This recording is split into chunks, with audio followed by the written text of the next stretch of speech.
지난 20년 동안 제주도민들에게 암 같은 큰 병에 걸렸다는 건 곧 육지로 가는 비행기표를 끊어야 한다는 뜻이었습니다. 그런데요, 드디어 이 길고 긴 기다림의 끝이 보이기 시작했습니다. 오늘은 제주의 의료 조건을 향한 이 오랜 여정, 그리고 그 새로운 시작에 대해 한번 제대로 파고 들어보겠습니다. 이 한 문장이 정말 모든 걸 말해주죠. 제주에서 직접 원정 진료를 다니셨던 양기철님의 이 바람, 이건 그냥 개인의 소망이 아닙니다. 수많은 제주도민들의 마음 그 자체예요. 단순히 좋은 병원 하나 더 지어달라는 게 아니라 우리도 똑같은 국민으로서 당연한 권리를 누리고 싶다는 이야기입니다. 자, 이 숫자 한번 보세요. 14만 5,054명. 이게 뭐냐면요. 딱 1년 동안 제주가 아닌 다른 지역으로 병원을 다녀야만 했던 제주도민의 숫자입니다. 제주 인구를 생각하면 이게 얼마나 엄청난 규모인지 감이 오시죠? 그리고 이분들이 원정 진료에 쓴 돈, 추정치만 연간 3천억 원입니다. 3천억. 이건 그냥 병원비만 말하는 게 아니에요. 비행기값, 숙소비, 간병비, 그리고 아파서 일은 못하니까 그 기회비용까지 개인과 제주 사회 전체에 정말 거대한 짐이 되어왔던 겁니다. 그럼 이 엄청난 숫자들 뒤에 가려진 진짜 현실은 어땠을까요? 원정 진료라는 그 고단한 일상 속으로 한번 들어가 보겠습니다. 아까 목소리 들려드렸던 양기철님 같은 분들에게는 이게 그냥 일상이었어요. 생각해보세요. 간단한 피검사 하나 받으려고 새벽같이 일어나서 공항으로 가고 비행기 타고 서울에 도착해서 병원 갔다가 다시 저녁 비행기로 돌아오는 그런 고된 하루 말이에요. 몸도 아픈데 이 여정 자체가 또 하나의 큰 병이었던 거죠. 아니, 근데 왜 수십 년 동안이나 이런 일이 계속될 수밖에 없었을까요? 여기에는요, 눈에 보이지 않는 아주 단단한 제도적 벽이 하나 있었습니다. 이 문제의 가장 핵심 키워드는 바로 상급 종합병원입니다.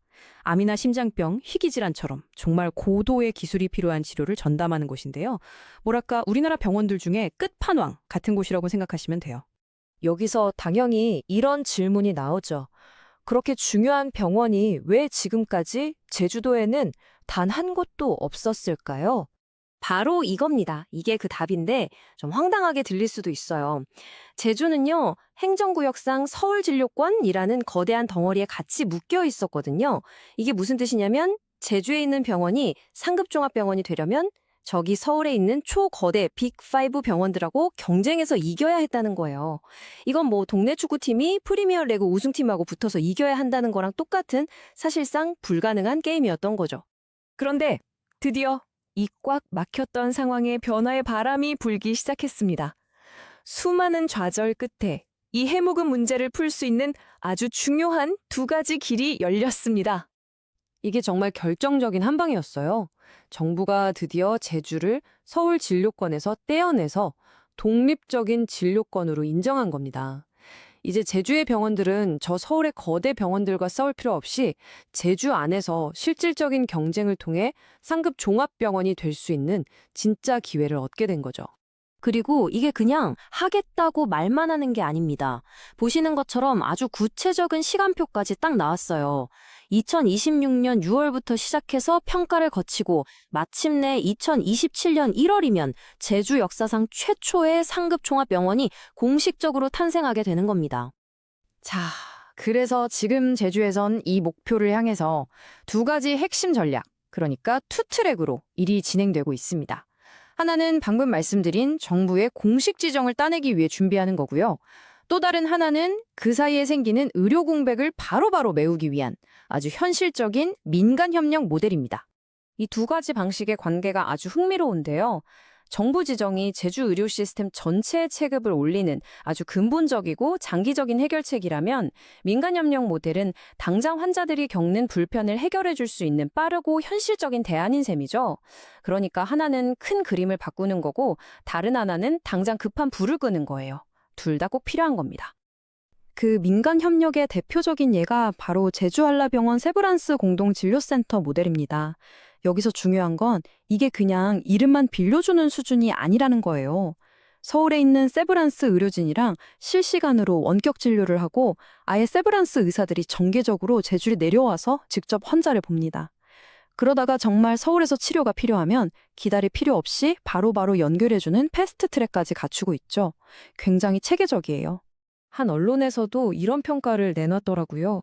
이 모델이 정말 현실적이고 구체적인 대안이면서 최종 목표인 지역 완결형 의료 체계로 가는 아주 중요한 디딤돌이 될 거라고요. 상급 종합병원이라는 최종 목적지로 가는 길에 튼튼한 다리를 하나 놓은 셈이죠. 자, 그럼 이 모든 노력들이 향하는 최종 목적지는 과연 어딜까요?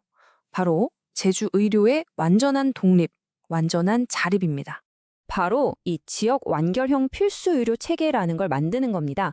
용어는 좀 딱딱하게 들릴 수 있는데요. 내용은 아주 간단하고 강력합니다. 진단부터 치료, 그리고 회복과 관리까지 아프면 비행기표 끊을 걱정 없이 모든 걸 제주 안에서 끝낼 수 있는 시스템, 이걸 만들자는 겁니다. 그리고 이 멋진 목표를 향한 아주 건강하고 기본 좋은 경쟁이 이미 시작됐습니다. 제주를 대표하는 두 병원이죠. 제주대학교 병원과 한라병원. 이 두 곳이 제주 최초의 상급종합병원이라는 타이틀을 따내기 위해서 본격적인 준비에 들어갔습니다. 20년의 기다림 끝에 정말 거대한 변화가 시작된 건 분명합니다. 제주 의료의 새로운 새벽이 열리고 있는 거죠. 하지만 여기서 우리가 한 번 더 생각해 봐야 할 게 있습니다. 과연 이렇게 병원 하나 지정하고 제도만 바꾸면 모든 문제가 해결될까요? 실력 있는 의사, 간호사 같은 의료 인력들을 어떻게 제주로 오게 할 것인지, 그리고 어떻게 이들이 제주에 계속 머물게 할 것인지, 이 근본적인 질문에 대한 답을 찾는 것, 이게 앞으로 우리에게 남겨진 진짜 숙제가 아닐까 싶습니다.